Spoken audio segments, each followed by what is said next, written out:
আগামী 3 তারিখ যে শবে বরাত, 2 তারিখে রোজা রাখবা, 3 তারিখে রোজা রাখবা, 4 তারিখে রোজা রাখবা। শবে বরাতের রোজাগুলা রাইখা আর শবে বরাতের দিন সন্ধ্যাবেলা ওযুটা কইরা গোসলটা বানাইয়া তুমি তাড়াতাড়ি মসজিদে প্রবেশ করবা, এলাকার গোরস্থানগুলা জিয়ারত করবা।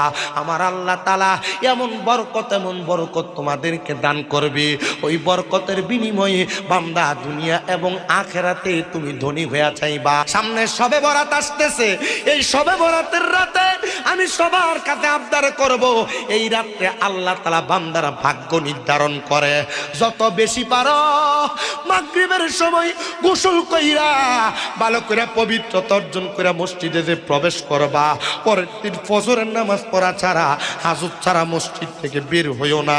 কারণ আমার আল্লাহ তাআলা তোমার এত বেশি নিয়ামত দান করবে, শবে বরাতের ইবাদত আল্লাহ তাআলার কাছে যদি